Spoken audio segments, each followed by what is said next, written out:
Potassium മെറ്റബൈസൾഫേറ്റ്. ആ പിന്നെ soda ബൈക്കാർബ് 1 kilo. ഈ മറ്റേ ബേക്കിംഗ് സോഡ അല്ലേ?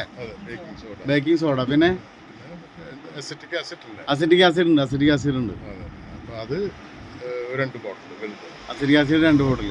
വേറെ അതന്നെ ഇത്രയും മതി തൽക്കാലത്തേക്ക്. ആ പിന്നെ ബിരിയാണി അരി വല്ലതും വേണം. സൂപ്പർ ഐറ്റംസ് ഉണ്ട്. അടിപൊളി സാധനങ്ങൾ വന്നിട്ടുണ്ട്. ഞാൻ കുറച്ചെല്ലാം വാങ്ങി കൊണ്ടുപോകാറുണ്ട്. ആ അതന്നെ. പിന്നെ ഈ മറ്റേ അരികൾ വേണം. മറ്റേ എല്ലാം ഉണ്ട് ഇപ്പോൾ അതല്ലേ തൽക്കാലത്തേക്ക്. ഇത് വന്നു കഴിഞ്ഞിട്ടുണ്ടെങ്കിൽ ഈ പ്രാണികൾ പറഞ്ഞാൽ ആ അത് ശരിയാ. പ്രാണികൾ അതിന് എന്താ കാണിച്ചാലേ നമ്മൾ ഈ മരുന്നടിക്കാത്ത അരികൾ വരുമ്പോൾ അതിൽ പ്രാണി വരും. പഴക്കമുള്ള അരികളിലൊക്കെ പല കമ്പനിക്കാരും എന്താ അറിയും മരുന്നടിച്ചിട്ടാണ് വരുന്നത്. ചാക്കിലേ മരുന്ന് കഴിഞ്ഞാൽ പിന്നെ പറയണ്ട ഫംഗ്സും അത് ഇതൊക്കെ വന്നിട്ടേ അവിടെ വരുമ്പോൾ ഞാൻ ഇത്ര തരേണ്ടത്. ആ ഒന്ന് കൂട്ടിയേ.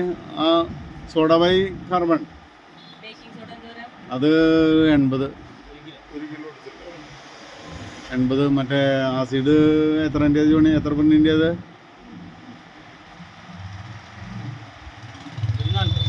അപ്പോൾ 120. അപ്പോൾ 120 വേണ്ടോ? അപ്പോൾ 200 രൂപ കേട്ടാ. ആ ഞാൻ തന്നാണല്ലോ അല്ലേ? ആ ആ ആ